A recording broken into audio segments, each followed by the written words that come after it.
अब तक आपने सुना कि कावेरी जी अपनी तीनों बेटियों ईशा, मोहिनी और सुहाना की शादी 3 घर जमाई लड़कों के साथ करवा देती है। उन्हें लगता है कि ये लड़के शायद घर का कामकाज संभाल लेंगे, लेकिन उनके तीनों घर जमाई बहुत आलसी थे। वो नौकरी भी नहीं करते थे और बाहर का काम भी नहीं। कावेरी जी ने अपनी बेटियों से कहा कि वो प्रेगनेंसी का बहाना बनाकर अपने पतियों को सबक सिखाए। अब सुनिए आगे। मम्मी, आपने जैसा कहा था हमने वैसा ही किया, लेकिन देखिए ना, विवेक का हाल तो वैसा का वैसा ही है। घर में ना सुबह का नाश्ता बनता है और ना खाना। नौकरी पर जाने की बात करूं तो खाने को दौड़ते हैं मुझे। हाँ मम्मी, मैंने भी सुमित को कितनी बार कहा कि अगर नौकरी नहीं करनी तो कोई छोटी सी दुकान ही खोल लो। घर का खर्चा कैसे चलेगा? देखो दोपहर के 12 बजने आए और जनाब अभी तक सो रहे हैं। हाँ मम्मी, ईशा और सुहाना ठीक कहती हैं। अविनाश का भी यही हाल है। जब मैंने अपनी प्रेगनेंसी के बारे में कहा तो मुझसे कहने लगा, अरे दूसरी लड़कियां तो 9-9 महीने तक नौकरी करती है, बस डिलीवरी के टाइम छुट्टी लेती है। मोहिनी, तुम भी नौकरी करो। अब मुझे कहाँ नौकरी मिलेगी? मम्मी बताओ अब मैं क्या करूँ? हे भगवान, क्या सोचकर घर जमाई दामाद लाई थी मैं कि मेरी बेटियां मेरे पास रहेंगी और खुश रहेंगी, लेकिन इन आलसी दामादों ने तो हमारी जिंदगी को भी प्रॉब्लम में डाल दिया है। मैं तो कहती हूँ मम्मी, हम लोग वापस अपनी जॉब पर जाना शुरू कर देते हैं। बता देते हैं इन लोगों को कि हमने प्रेगनेंसी का बहाना किया है। नहीं नहीं बेटा, ऐसी गलती भी मत करना। अगर तुमने ऐसा किया तो इन तीनों की आदत और ख़राब हो जाएगी। अरे आज नहीं तो कल कभी तो तुम प्रेग्नेंट होगी, तब वापस यही प्रॉब्लम आएगी। तब क्या करोगी तुम तीनों? हाँ मम्मी, आपकी बात तो बिल्कुल सही है। इन लोगों को तो सुधारना ही पड़ेगा। लेकिन कैसे? अपने बच्चों के आने की खबर सुनकर भी इन लोगों पर कोई असर नहीं हो रहा।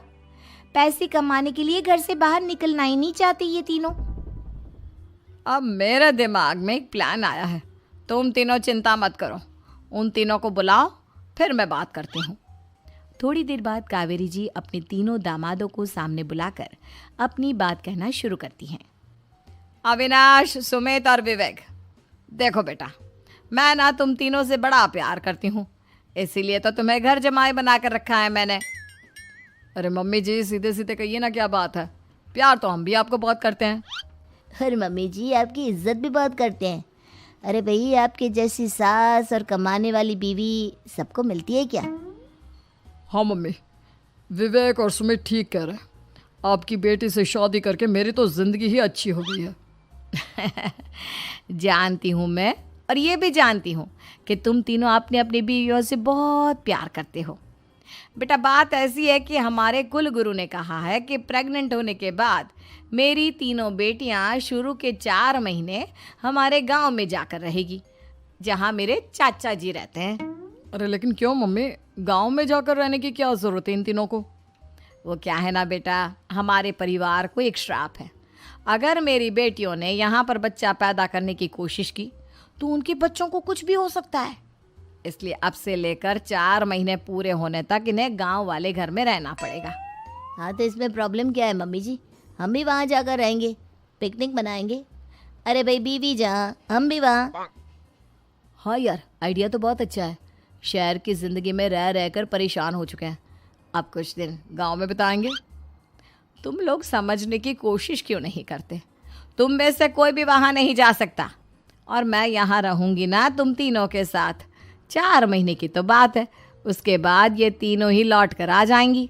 ठीक है मम्मी जी, अब हमारे बच्चों का सवाल है तो ये तो करना ही पड़ेगा। कावेरी अपनी तीनों बेटियों को कुछ दिन के लिए घर से बाहर कहीं दूसरे शहर में रहने के लिए भेज देती है।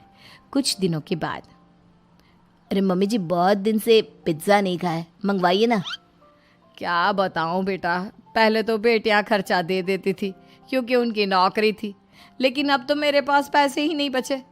थोड़े बहुत पैसे हैं जो बच्चों की डिलीवरी में काम आएंगे।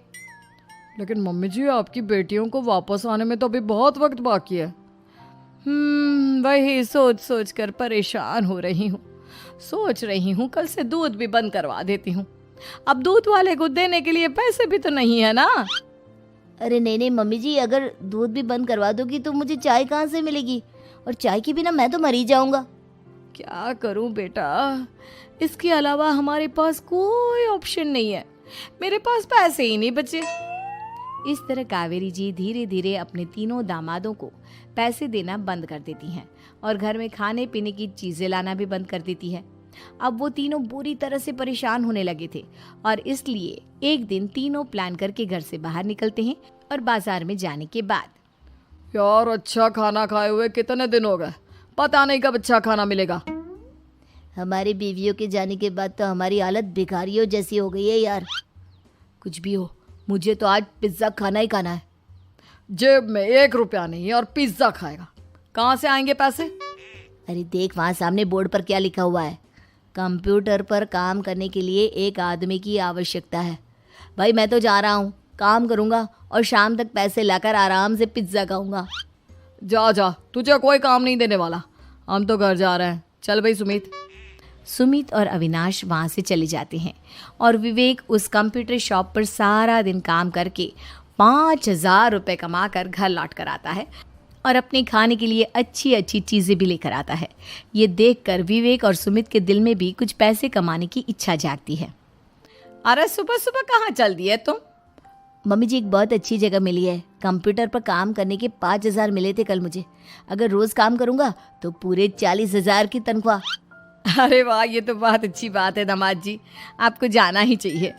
सुमित और अविनाश विवेक को इस तरह तरक्की करते देखकर परेशान हो जाते हैं और वो दोनों भी काम की तलाश में निकल पड़ते हैं। धीरे धीरे उन दोनों को भी काम मिल जाता है।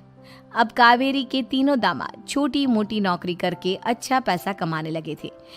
एक दिन कावेरी उन्हें अपने पास बुलाती है। अरे वाह, विवेक 40,000 कमा लेता है, अविनाश 60,000 और सुमित तुम भी 40,000 के आसपास कमा ही लेते हो। कुल मिलाकर तुम अच्छे खासे पैसे कमा रहे हो बेटा। हाँ मम्मी जी, बहुत मजा आता है जब महीने के एंड में मोटी रकम हाथ में आती है। पूछिए मत मम्मी जी, घर में रहकर रोटी बना बना कर और तो जैसा महसूस होने लगा था मुझे तो। हाँ बेटा, तुम तीनों की बात तो बिल्कुल ठीक है। और जानते हो, अब तुम तीनों की पत्नियां भी वापस लौट कर आने वाली है। लेकिन मम्मी जी अभी तो उन्हें गए सिर्फ 2 महीने हुए हैं, आपने तो कहा था वो 4 महीने के बाद लौट कर आएंगी। ऐसा कुछ नहीं है बेटा, मैं सिर्फ तुम तीनों को सबक सिखाना चाहती थी कि आदमी घर में बैठकर बीवी की कमाई खाता हुआ अच्छा नहीं लगता। इस दुनिया में हर इंसान को मेहनत करनी चाहिए, काम करना चाहिए, चाहे वो औरत हो या आदमी, ताकि अपने परिवार को संभाल सके। कावेरी की बात सुनकर उन तीनों को अपनी गलती का एहसास होता है और कावेरी उन्हें सच बता देती है कि ईशा, सुहाना और मोहिनी शहर में ही कहीं दूसरी जगह रह रहे थे। शाम के वक्त उन तीनों की पत्नियां लौट कर आ जाती है और कावेरी जी का परिवार एक खुशहाल परिवार की तरह रहने लगता है।